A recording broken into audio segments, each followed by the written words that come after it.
Hello दोस्तों, आप लोगों का स्वागत है हमारे चैनल स्टोरी बाय डी के एफएम पर। दोस्तों, अगर हमारे चैनल पर नए हो तो सब्सक्राइब कर लो हमारे चैनल स्टोरी बाय डी के एफएम को, क्योंकि स्पिरिट वर्ल्ड और सुपर योद्धा ध्रुव रिटर्न हमारे ही चैनल पर सबसे पहले आता है।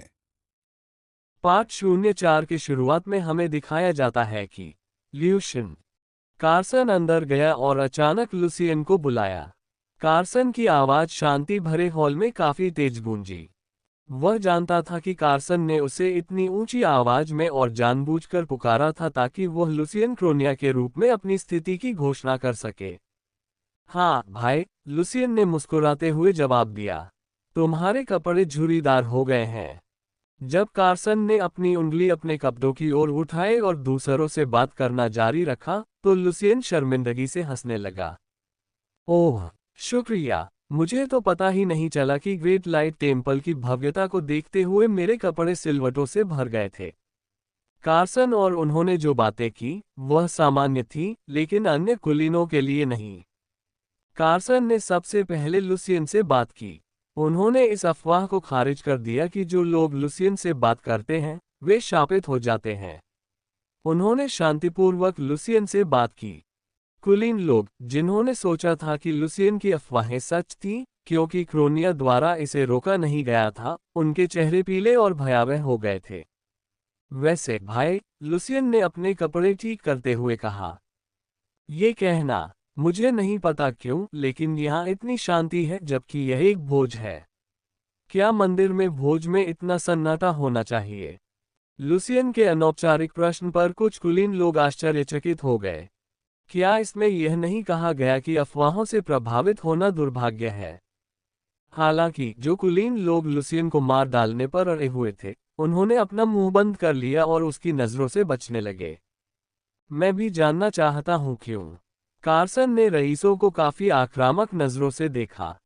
पुजारी के निर्देश पर रोका गया संगीत पुनः शुरू हो गया ताकि तनावपूर्ण माहौल को शांत किया जा सके। मानो जम चुका खून ढीला पड़ गया हो, लोगों की आवाजें भी अपनी सामान्य गूंज पर लौट आईं। क्या तुमने वह देखा? कार्सन ने इधर उधर इशारा करते हुए कहा। मैंने उसे देखा। दुबला पतला काया और बहुत पतला। कार्सन के शब्दों में वे शब्द गायब था। इस भोज के बाद बहुत सी चीजें वैसी ही बदल जाएंगी जैसा आपने सोचा था। हाँ, मैं यही चाहता था। लुसियन मुस्कुराया और कार्सन को अकेला छोड़ दिया। वह कोने में बैठ गया क्योंकि उसने दूर से टेला को अपना हाथ हिलाते हुए देखा। ये धीरे धीरे मुझे थका रहा है। लुसियन ने अपने ठंडे पसीने को पोंछकर उबकाई भरी भावना को सहन किया। अफवाहों के विपरीत, लुसियन क्रोनिया ठीक है। ये प्रभाव पैदा करना उनका लक्ष्य था, इसलिए वे भोज के पहले दिन ही इसमें सफल हो गए। जिस तरह से वे उसे देखते हैं वह पहले से ही बदलना शुरू हो गया है। वह महसूस कर सकता था कि उसे ठीक से कपड़े पहनने मात्र से ही पसंद किया जा रहा है, पहले के विपरीत जब वह हमेशा हुडी पहनता था। यह क्या है? लेकिन रसेल निराश हो गया। लुसियन ने ह्यूम की ओर देखा और कहा, यह फर्श वैसा ही है जैसा यह मूल रूप से था। पतला और चौड़ा। ये भिक्षावृत्ति जैसा दिखता है। रसेल ने चिंता से लुसियन की ओर देखा। कितना अव्यावहारिक है। लुसियन मुस्कुराया, लेकिन वह अपने अंदर उमड़ती निराशा को महसूस करने से खुद को नहीं रोक सका। इसे सहना आसान होना चाहिए। ऐसा माना जाता है कि यह काम सचमुच बहुत आसान है। चूंकि हमने अपना लक्ष्य प्राप्त कर लिया है, तो क्या हमें अब वापस नहीं जाना चाहिए? बहुत से लोग जानते हैं कि आपको दिव्य प्रकाश से एलर्जी है, इसलिए यहाँ से चले जाना अजीब नहीं होगा। तुम अच्छे नहीं लग रहे हो। क्या अब घर चले जाना बेहतर नहीं होगा? ह्यूम ने अपने आसपास की निगाहों के प्रति सचेत होकर रसेल के शब्दों को जानबूझकर उधार लिया। उसमें सामान्य ज्ञान की कमी है, लेकिन उसके पास अच्छी समझ है। लुसियन ने अपने मुंह के कोनों को थोड़ा ऊपर उठाया। भोज अभी शुरू नहीं हुआ है। मैं अपनी सीट नहीं छोड़ सकता। ये दर्दनाक है, लेकिन मैं इसे सहन कर सकता हूँ। लुसियन उन लकड़बग्घों को खाना नहीं खिलाना चाहता था जिनके कान खड़े थे। उनके अपने ही कार्यों से उनके पैरों में कुल्हाड़ी लगी है, इसलिए वे निश्चित रूप से किसी न किसी तरह से जवाब देने के लिए आतुर होंगे। तुम्हें दैवीय एलर्जी है। टेला, जो लुसियन के पास आ रहा था, रुक गया। ओह, मेरी महिला। सुप्रभात। मैंने क्या गलती की? मुझे बहुत खेद है। मैं। जब टेला रोई तो लुसियन सचमुच शर्मिंदा हुआ। ओह माय, वह रोई। रसेल ने मुस्कुराकर लुसियन को चिढ़ाया, जो शर्मिंदा था। ओह, कोई बात नहीं। मैं ठीक हूँ। मैं बस ईमानदारी से आभारी हूँ कि आपने मुझे इतने अच्छे भोज में आमंत्रित किया। यहाँ तक कि लुसियन को भी थोड़ी देर के लिए आश्चर्य हुआ कि वह इतनी वाक्पटुता से बोल सकता है। टेला ने अपनी नाक में सरसराहट की और पेन नौकर के लिए छोड़ दिया। अपने दोनों हाथ मुक्त करके वह तेज कदमों से लुसियन के पास पहुंची। ऐसा नहीं है, लेकिन लक्षण बदतर होने से पहले मेरे साथ बाहर चलो। भोज अभी तक शुरू भी नहीं हुआ है, तो इसीलिए शुरू करने से पहले। संगीत अचानक बंद हो गया। लुसियन ने ह्यूम से पूछा, क्या समय हो रहा है? 10 बजे से 5 मिनट पहले। तक दरवाजा खुला और काले कपड़े पहने पुजारी धीरे धीरे अंदर आए। आप बैठ क्यों नहीं जाती, मेरी महिला? लुसियन मुस्कुराया और टेला को एक सीट की पेशकश की।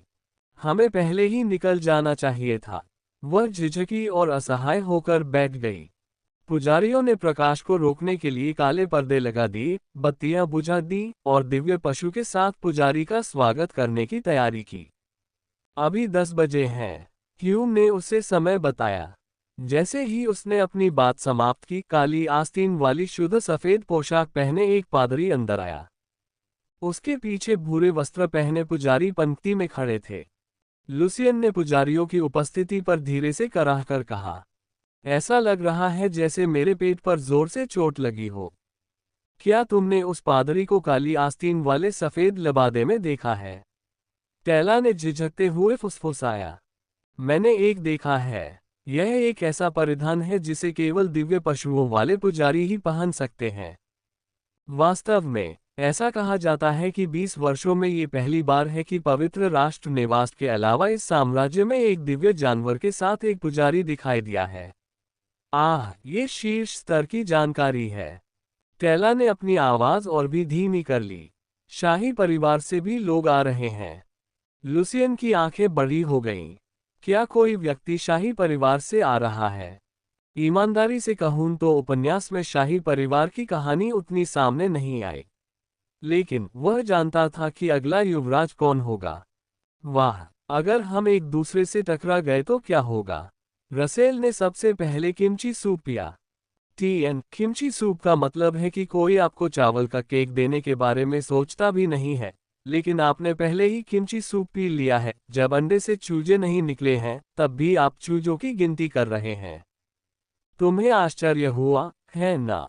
मुझे पता था। लुसियन को देखते हुए टेला खिलखिलाकर हंस पड़ी। लेकिन मुझे नहीं पता कि कौन आ रहा है।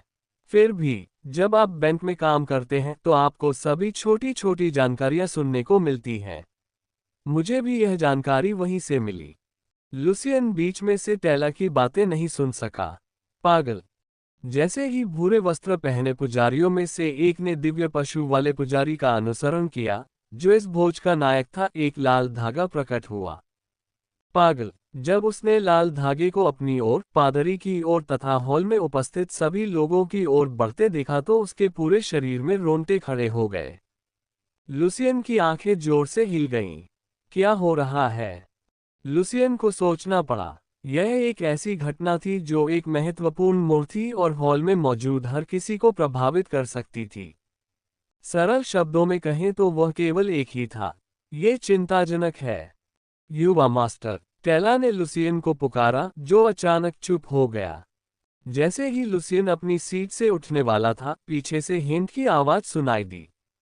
वह करीब था। उद्धरण चिन्ह अल्पविराम अल्पविराम विस्मयादिबोधक चिन्ह उद्धरण चिन्ह। टेला ने आश्चर्य से पीछे देखा।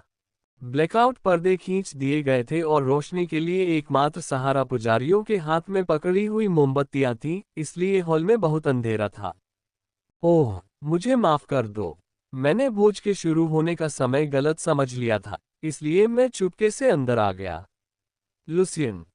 हिंट ने कहा कि वह शर्मिंदा है। उसने लुसियन की मौजूदगी को पहचाना। क्या आप इस व्यक्ति को जानते हैं? टेला ने अपने हाथों से अपना मुंह थोड़ा ढकते हुए पूछा। हाँ, वह मेरा भाई है। बेशक वह मेरा असली भाई नहीं है। नी, आपसे मिलकर खुशी हुई। मैं टेला ल्यूटन हूँ, लुसियन की करीबी दोस्त। मुझे खेद है कि मैं आपको आधिकारिक तौर पर बधाई नहीं दे सकी। नहीं, मेरे लिए भी यही बात है। ओह, मैं हेनट्रिया हूँ। भाई, दोनों के बीच बातचीत के अंत में लुसियन ने शांतिपूर्वक हेंट को फोन किया। उसकी आवाज इतनी भारी थी कि हेंट के चेहरे से मुस्कान गायब हो गई। हाँ, क्या मुझे आपसे एक सवाल पूछने की अनुमति है? उतना जितना आप चाहे। अगर यहाँ कुछ बुरा हुआ तो आमतौर पर ऐसा कैसे होगा? हेंट एक शूरवीर था। बेशक इस क्षेत्र में उनके पास काफी अनुभव है। आमतौर पर ऐसे कई मामले होते हैं जहां एक बाधा जादूगर पूरे स्थान को एक बाधा में घेर लेता है। लेकिन ग्रेट लाइट टेम्पल के स्थान को देखते हुए प्रकाश की शक्ति के कारण बाधा बनाना मुश्किल है। इसलिए विस्फोट सबसे प्रभावी है। हेंट ने बिना कारण पूछे गंभीरता से उत्तर दिया। यह एक विस्फोट है। लुसियन ने एक क्षण सोचा, यह मानते हुए कि जब पुजारी प्रकट हुआ और लाल धागा दिखाई दिया तो विस्फोट ही सही उत्तर था। उसके पास बम स्विच अवश्य रहा होगा। ऐसा कोई तरीका नहीं है कि आप ऐसी अर्थहीन बात कहें। आप मुझे कुछ अजीब खोजने के लिए कह रहे हैं, है ना? रसेल के सवाल पर लुसियन ने सिर हिलाया। अगर आप दोनों को बुरा लगा हो तो मुझे खेद है। लुसियन ने तुरंत टेला और हेंट से माफी मांगी। एक तरह से यह बहुत खतरनाक स्तर का विषय था। मैंने इसलिए पूछा क्योंकि भाई कार्सन ने कहा था कि ग्रेट लाइट टेम्पल की रोशनी कमजोर थी। बहुत सी चीजें हुई, इसलिए मुझे लगता है कि मैं अनजाने में ही संवेदनशील हो गया। नहीं, अगर सोचूं तो यह वाकई अजीब है। हेंट ने अपनी बाहें पार कर ली। भले ही आज भोज हो, लेकिन इतनी सी प्रकाश शक्ति जादूगरों पर भोजन फेंकने के समान है। खाना? आप किस तरह के खाने की बात कर रहे हैं? टेला ने पलकें झपकाकर पूछा। अंधेरा प्रकाश को छूते ही गायब हो जाता है। दूसरी ओर प्रकाश अंधकार को छूते ही क्षीण हो जाता है। वास्तव में ये तथ्य कि आप भ्रष्ट हैं, सबसे बुरा है और आमतौर पर आप प्रकाश की शक्ति खो देते हैं। रसेल ने एक एक करके चारों ओर देखा और शब्द जोड़े। यहाँ तक कि एक दिव्य जानवर भी अपवाद नहीं है। अतीत में जादूगर द्वारा दिव्य जानवरों के साथ किए गए दुर्व्यवहार का रिकॉर्ड मौजूद है। रसेल ने भी हेंट के शब्दों पर टिप्पणी करते हुए समझाया। ये सच है, लेकिन दुर्भाग्य से मैं इसका ज्यादा उपयोग नहीं कर सकता। अगर दिव्य जानवर का मालिक शक्ति खो देता है तो दिव्य जानवर गायब हो जाता है। लेकिन वे दिन काफी उपयोगी होते हैं। सचमुच? टेला ने आश्चर्य से पूछा। हाँ, ये सच है। वॉलॉक के ग्रेट लाइट मंदिर तक पहुंचने में असमर्थ होने का कारण पुजारियों द्वारा उत्सर्जित प्रकाश की अनोखी शक्ति है। लेकिन ऐसे महत्वपूर्ण समय पर प्रकाश कमजोर हो रहा है। हेंट का चेहरा कठोर हो गया। पहले तो उसके मन में इसके बारे में कोई विचार नहीं था।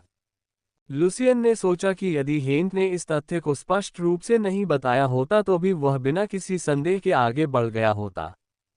हालांकि यह कोई छोटा मंदिर नहीं, बल्कि एक बड़ा मंदिर है। उसने सोचा कि उसे इसका पता लगाना चाहिए। मैं एक पल के लिए दूर जा रहा हूँ। उनमें से कार्सन की आवाज सबसे सशक्त थी। जब हेंट दूर था, लुसियन ने उस छाया को देखा जिसमें रत्ता छिपा था। जब वह चुप रही तो उसे चिंता होने लगी। रत्ता ठीक है क्योंकि अंधेरे की कमी की पूर्ति तुम कर रहे हो। समस्या तुम हो। तुम्हें जल्दी से बाहर निकल जाना चाहिए या कुछ और करना चाहिए। रसेल, जिसने लुसियन की निगाहें पढ़ ली थीं, इधर उधर देखते हुए बोला। हम ह्यूम भी अपनी जगह पर खड़े हो गए और अपने कान ऊपर उठा लिए। चूंकि यह स्थान ऐसा था जहां कुलीन लोग एकत्रित होते थे, इसलिए ये थोड़ा कष्टदायक था, विशेषकर तब जब इसमें कुलीन लोगों द्वारा प्रयुक्त सौंदर्य प्रसाधनों और इत्रों की गंध मिली हुई थी। उनमें से वह मीठी और ताज़ा खुशबू भी बनी रही जो लुसियन ने पिछली बार इत्र की दुकान पर सूंघी थी। दुर्भाग्यवश इसमें कुछ खास बात नहीं है। रसेल ने अपनी दोनों बाहें पार करके अपनी बात समाप्त की। जैसा कि आप जानते हैं, भले ही कोई जादूगर यहाँ छिपा हो, आप तब तक नहीं बता सकते जब तक आप अंधेरे का उपयोग न करें। बेशक ये व्यावहारिक रूप से असंभव है। यहाँ तक कि शिक्षक को भी कुछ नहीं मिला। लुसियन ने शांति से सामने देखा। पुजारी एक दिव्य पशु के साथ हॉल में बने मंच पर चढ़ गया। पुजारी एक के बाद एक उसके पीछे चले गए। समारोह आयोजित करने के लिए यह एकदम सही क्रम था। यह पागलपन है। क्या पुजारी फिर से आ रहा है? रसेल ने दरवाजे की ओर देखा और लुसियन की हालत देखी। टेला ने कहा, वहां सिर पर काली टोपी पहने पुजारी को आमतौर पर उच्च पुजारी कहा जाता है, इसलिए यह उच्च पुजारी के ठीक नीचे है।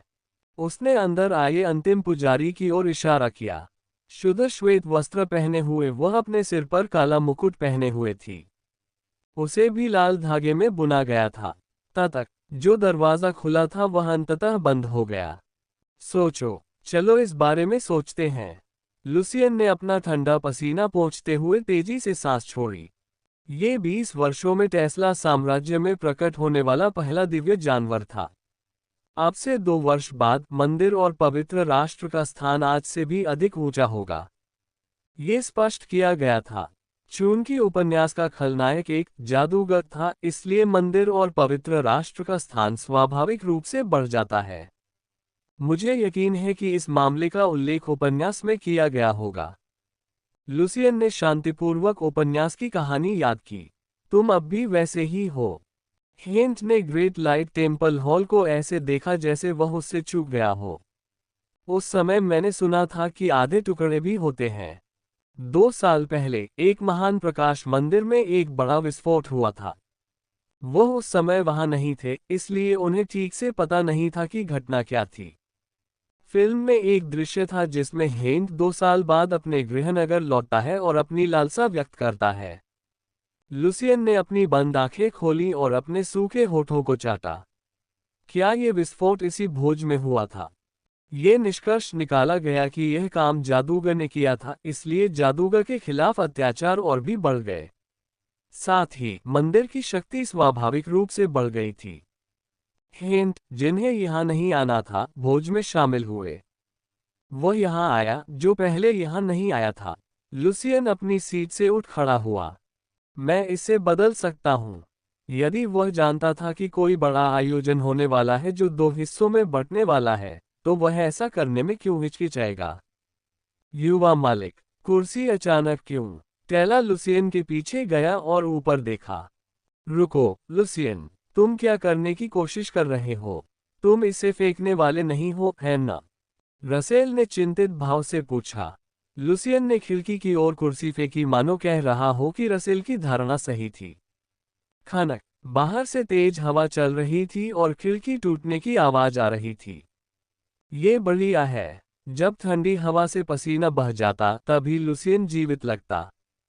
जल्दी से लाइट चालू हो गई और हर कोई लुसियन को देख रहा था। ओह, मेरा हाथ फिसल गया। लुसियन शांति से मुस्कुराया। ओपनिंग स्क्वायर ब्रैकेट अल्पविराम dot closing square bracket. Russell ने उस आवाज को सहन किया जो लगभग पछतावे से निकली थी। लुसियन को खून की उल्टी हुई और उसे आज तक टिकने लायक हल्का प्रतिरोध प्राप्त हुआ। वह अब तक दर्द सहते हुए बैठा था ताकि उसके पागल होने की अफवाहों को खत्म किया जा सके। अंततः लुसियन अफवाहों को पलटने में सफल रहे। लेकिन फिर क्यों? रसेल बहुत परेशान था। यह तो अपना ही मांस खोदने जैसा था। लुसियन, आप।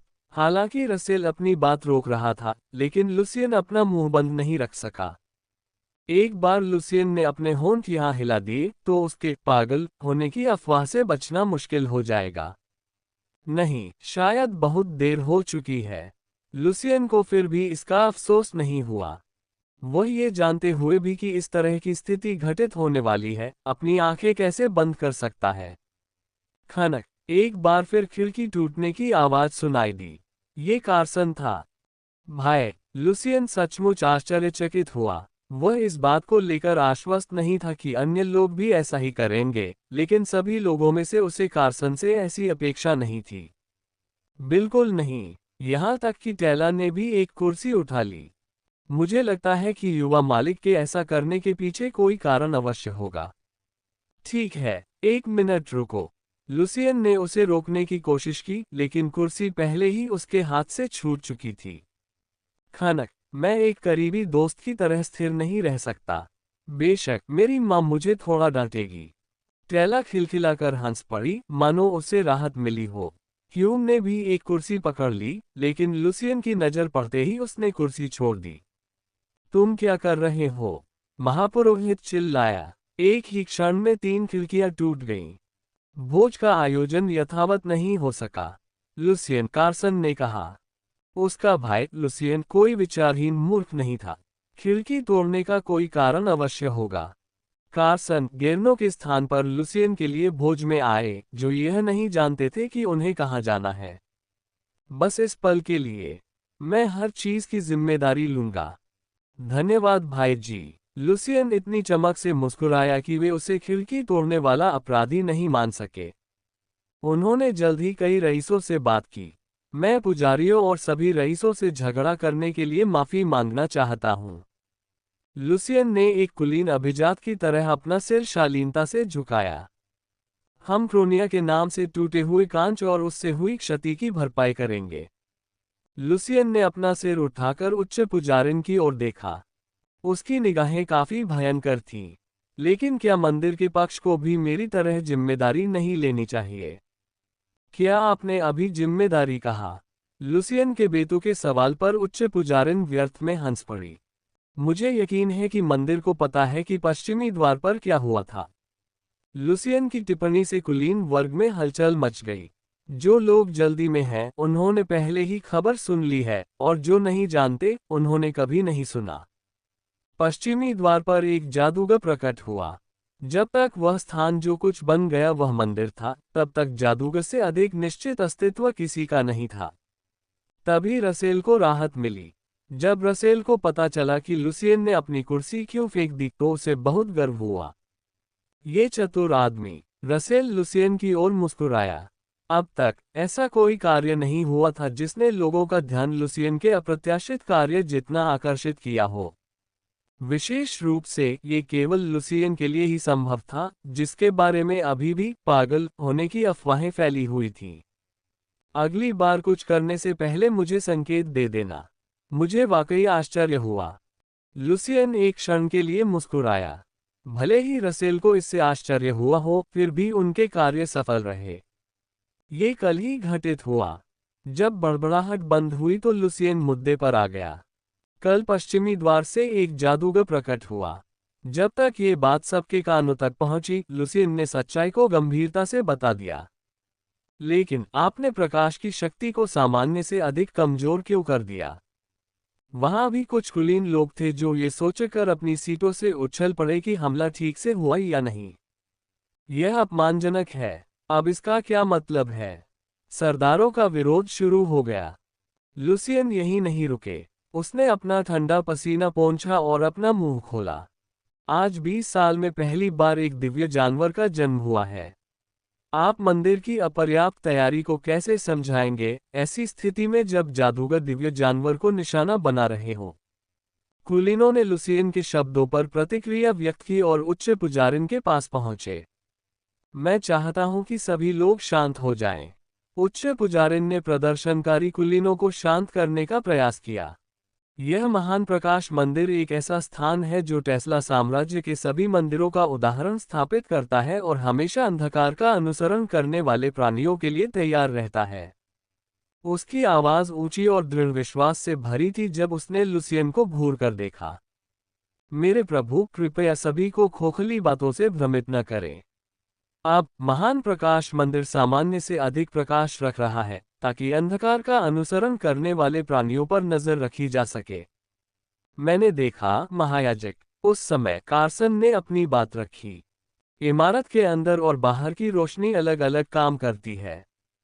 चूंकि यह कोई और नहीं बल्कि कार्सन की टिप्पणी थी, इसलिए उच्च पुजारिन एक क्षण के लिए चुप हो गई। मुझे भी ऐसा ही महसूस होता है। हेंट ने फिर अपना हाथ उठाया और बोला, आप जानते हैं मैं कौन हूं, है ना?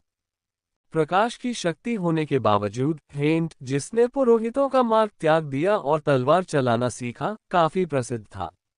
जब हेंट प्रकट हुआ तो उच्च पुजारिन की गति धीमी हो गई। हेंट की आंखों को धोखा देना असंभव है क्योंकि उसके पास प्रकाश की शक्ति है। इस बिंदु पर यह स्पष्ट था कि कोई समस्या थी। मैं चाहता हूं कि सभी विशिष्ट अतिथिगण यहां कुछ क्षण रुकें। महायाजक पुष्टि करने के लिए अकेले ही बाहर गई। कुछ मिनट बाद उच्च पुजारिन पुनः हॉल में लौट आई। उसकी अभिव्यक्ति उदास थी।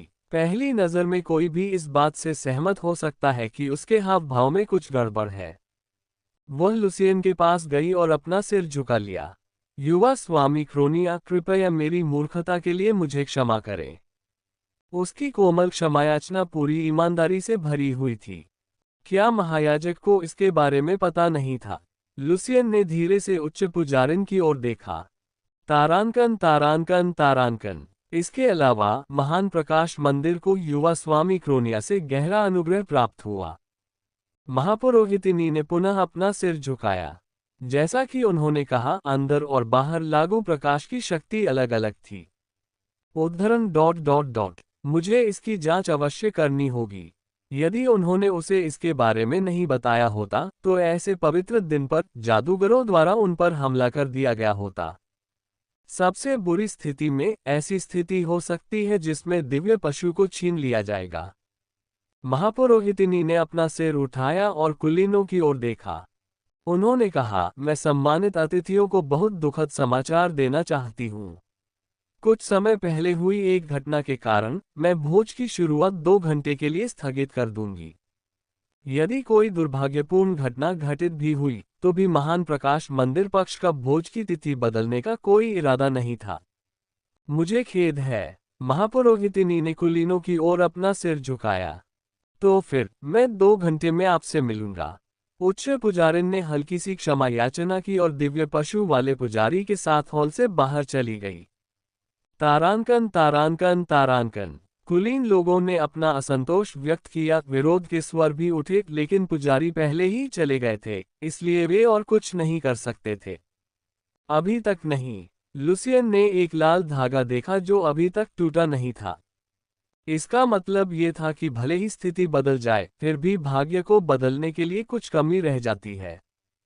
फौंफना। लुसियन एक कदम पीछे हटा और उसे खून की उल्टी हो गई। उसी समय उसे चक्कर आने लगा। ह्यूम ने जल्दी से लुसियन को पकड़ लिया और टेला घबरा गया और उसे पुकारा। युवा मास्टर, मुझे पता था। तुम क्या कर रहे हो ह्यूम? उसे जल्दी से बाहर निकालो। ह्यूम हॉल से बाहर चले गए और रसेल के आग्रह पर लुसियन का समर्थन किया। यह पागलपन है। ह्यूम का रुमाल लेने के बाद लुसियन पास की बेंच पर बैठ गया और अपना मुंह पोंछने लगा। शायद ये टेला का पहली बार खून देखने का अनुभव था क्योंकि वह उसे देखते हुए कांप रही थी। फिर लुसियन ने उसे देखकर मुस्कुराया। कोई बात नहीं मेरी औरत, ये तो बस अस्वीकृति की प्रतिक्रियाओं में से एक है। लेकिन अगर मैं आराम करूं तो ठीक हो जाऊंगा। लुसियन जल्द ही कदमों की आवाज सुनकर मुड़ा। ये कार्सन और हेंट थे। लुसियन, विला में वापस जाओ। कार्सन ने दृढ़ता से कहा। हम ऐसे नहीं जा सकते। क्या आपको लगता है कि यह सिर्फ संयोग से हुआ? लुसियन की प्रतिक्रिया के जवाब में कार्सन ने विनम्रतापूर्वक टेला से पूछा, मेरी महिला, कृपया अपनी सीट छोड़ दें। बिल्कुल। टेला ने अपना सिर झुका लिया और अपने कांपते हाथों को छिपा लिया। हमें सही जगह तक ले चलो। हेंट पर कार्सन की नजर बहुत क्रूर थी। तारांकन। तो लुसियन, क्या तुम्हारा मतलब ये था कि दुश्मन ने बम लगाया था? कार्सन ने पूछा। हेंट ने उन्हें ग्रेट लाइट मंदिर के पिछवाड़े में एक छोटे से आश्रय स्थल तक पहुंचाया। यह इतनी दूर की जगह थी कि अगर यहाँ कुछ हुआ भी तो पता नहीं चलता। ये सिर्फ मेरी परिकल्पना है, इसलिए कृपया इसे दिल पर न लें। वैसे भी भाई हेंट ने कहा था कि अगर वह ग्रेट लाइट टेम्पल पर हमला करेगा तो वह बम का इस्तेमाल करेगा। लुसियन की नज़र स्वाभाविक रूप से हेंट की ओर मुड़ गई। हेंट ने सिर हिलाया। ये सही है। मैंने यही कहा था। आप पुजारियों द्वारा उत्सर्जित ऊर्जा को एक तरह की सुरक्षा कवच के रूप में सोच सकते हैं। ये प्रकाश की शक्ति है जो पूरे महान प्रकाश मंदिर की रक्षा करती है। यह एक एक करके जीवित ढालों से बना है। यही कारण है कि पुजारी उनके पास आ रहे हैं। रसेल ने भौहें सिकोड़ते हुए कहा। ऐसी झूठ। इसलिए कार्सन ने हेंट से पूछा। और रोशनी एक तरह का संकेत भी हो सकती है। उदाहरण के लिए, क्या आप वहां पर मूर्ति देख सकते हैं? हेंट ने ग्रेट लाइट टेम्पल की ओर जाने वाली सड़क के दोनों ओर लगी एक देवदूत की मूर्ति की ओर इशारा किया। वह इतनी दूर थी कि वे अपने अंगूठे जितनी बड़ी मूर्ति देख सकते थे। यदि आप वहां जादू का प्रयोग करते हैं, तो जैसा कि मैंने पहले कहा, वहां फैलती रोशनी एक संकेत बन जाती है और अन्य पुजारियों तक पहुंच जाती है। आप जो कहना चाहते हैं वह ये है कि संकेत के कारण मंदिर को जादू का जवाब देने में समय लगता है। जब कार्सन ने पूछा, हेंट ने सिर हिलाया। ये सही है। जादू का उपयोग करने से वास्तव में ज्यादा नुकसान नहीं होता, इसलिए हमले कम प्रभावी होते हैं। तो फिर अगर तुम मंदिर के पास जादू का प्रयोग करो तो क्या होगा?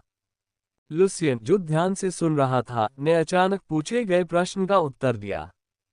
यह मुश्किल है क्योंकि वहां ज्यादा पुजारी हैं। मैं मजाक नहीं कर रहा हूं। आप उन्हें 5 सेकंड में समूहों में आते हुए देख पाएंगे। हेंट ने थका हुआ चेहरा बना लिया, जैसे ये सच हो। क्या तुमने इसे कभी आजमाया है? लुसियन ने जिज्ञासा से पूछा, मानो यह कोई अनुभव कथा हो। हेंट ने कुछ देर तक हिचकिचाहट के बाद सावधानी से कहा, मैं इसे बचपन की याद के रूप में रखना चाहता हूं। उसने सचमुच इसकी कोशिश की। रसेल हंसा। उपन्यास में हेंट एक शांत और ठंडे दिमाग वाला चरित्र था। लुसियन ने हेंट को देखा और सोचा कि वह उस व्यक्तित्व को बिल्कुल भी नहीं ढूंढ सका। क्या ऐसा इसलिए है क्योंकि ये 2 साल पहले की बात है? यदि कोई वास्तविक बम है तो आप उसे बिना जादू के भी ढूंढ सकते हैं, कार्सन ने विचार करते हुए निष्कर्ष निकाला। जादू का उपयोग किए बिना आप ये कैसे कर सकते हैं? हेंट ने घबराकर पूछा। इस तरह के औजारों से आप पकड़े नहीं जाएंगे। कार्सन ने अपनी जेब से कुछ निकालकर हेंट को दिया। वह वस्तु कार की चाबी जैसी दिख रही थी। यह एक बम का पता लगाने वाला उपकरण है। सीमा पर बम विस्फोट आम बात थी। लुसियन को चाहे कितना भी पता हो, उसे यह पता था कि बम विस्फोट करने वाली एक अलग टीम थी।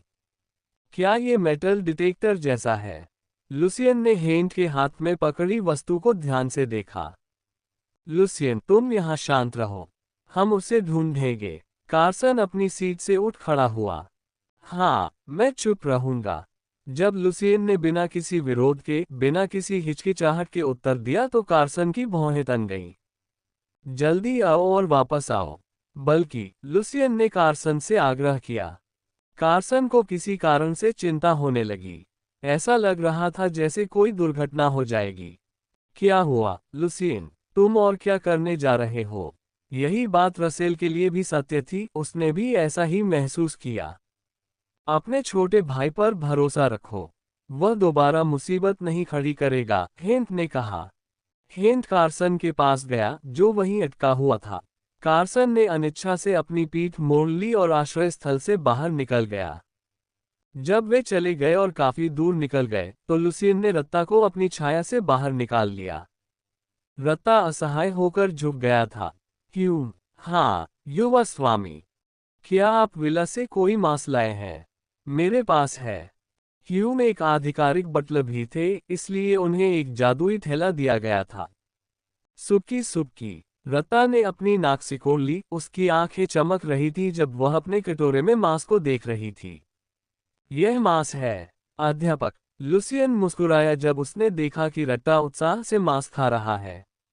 मुझे टहलने जाना है। रसेल ने तुरंत अपना चेहरा नीचे कर लिया।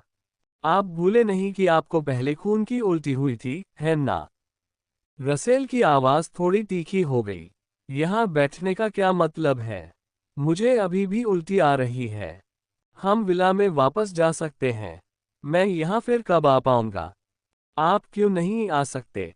कल और आज जो हुआ उसे सुनने के बाद क्या मेरे पिता मुझे दोबारा यहाँ आने की अनुमति देंगे? रसेल लुसियन के बाद के शब्दों का उत्तर देने में असमर्थ था। यह इसलिए संभव हुआ क्योंकि लुसियन और नोवियो के बीच एक डील हो चुकी थी। इसके अलावा अफवाहों को दबाने का उनका मुख्य उद्देश्य पहले ही पूरा हो चुका था। सिर्फ बम ढूंढने से समस्या का समाधान नहीं होगा। लुसियन को पता था कि बम स्विच किसके पास है, लेकिन पुजारी पर बम का स्विच क्यों लगा था। उन्हें ये तथ्य अत्यंत विचित्र लगा। तारांकन, रत्ता इस समय बहुत अच्छे मूड में है। रत्ता की गुनगुनाहट लुसियन की छाया से आ रही थी। ऐसा लग रहा था जैसे मांस खाने के बाद उसे ऊर्जा मिल गई हो। लुसियन इत्मीनान से चलता हुआ बम स्विच द्वारा पुजारी से जुड़े लाल धागे का अनुसरण कर रहा था। शायद वह बाहरी इलाके में गया था क्योंकि लुसियन जितना अधिक धागे का अनुसरण करता उतने ही कम लोग दिखाई देते। लुसियन ने आंखें घुमाई और ह्यूम को पुकारा। ह्यूम। हाँ, युवा स्वामी, क्या तुम चोरी करने में माहिर हो? क्या आप किसी और का सामान छीनने की बात कर रहे हैं? हाँ, तुम्हें ये काम जल्द से जल्द करना होगा ताकि कोई तुम्हें नोटिस न करे। ल्यूशन, रसेल ने सहजता से लुसियन को पुकारा। क्या ह्यूम से बात करना बहुत अजीब नहीं है? मैंने तो बस यही कहा है, इसलिए आपको इसकी चिंता करने की जरूरत नहीं है, लुसियन ने उदासीन भाव से कहा। हालांकि कुछ समय पहले जो उन्होंने कहा था उसके विपरीत, लुसियन ने ह्यूम से पूछा, तो आपका जवाब क्या है? मुझे नहीं पता, मैंने कभी ऐसा नहीं किया। अगर तुम मुझे सिखाओ तो मैं अभी कर लूंगा। मैं कुछ भी चुरा लूंगा। ह्यूम प्रेरित हुए और उन्होंने अपनी मुट्ठी भींच ली। नहीं, मुझे अनाड़ीपन पसंद नहीं है। फिर आपकी सूंघने की शक्ति कितनी अच्छी है? मुझे नहीं पता। मैं हमेशा एक छोटे से कमरे में ही बंद रहती थी और जब मैं बाहर आती थी तो अपने शरीर की इंद्रियों पर नियंत्रण खो देती थी। यद्यपि यह एक बहुत भारी कहानी थी, फिर भी ह्यूम ने शांतिपूर्वक अपनी बात स्वीकार की। ह्यूम ने एक क्षण तक सोचा, फिर दिलचस्पी से कहा, बटलर एंथनी ने कहा कि मैं होशियार हूँ, इसलिए मुझे लगता है कि मैं चोरी करने और सूंघने में भी अच्छा हूँ। मैं कोशिश करूँगा। नहीं, ये दोनों बातें स्मार्ट होने से अलग हैं। यह एक कौशल है। लुसियन ने अपना सिर हिलाया। क्योंकि ह्यूम एक राक्षस था, उसने सोचा कि उसकी शारीरिक क्षमताएं मनुष्यों की तुलना में अधिक विकसित होंगी। ये सच हो सकता है, लेकिन स्थिति अस्थिर तत्वों को शामिल करने के लिए अच्छी नहीं थी। यदि आप असफल हो गए तो आधी लड़ाई हार जाएंगे। रत्ता ये कर सकता है। रत्ता सूंघने में अच्छा है। मुझे लगता है कि आपकी गंध की शक्ति भोजन तक ही सीमित है। लुसियन ने अपने मुंह के कोनों को ऊपर उठाया।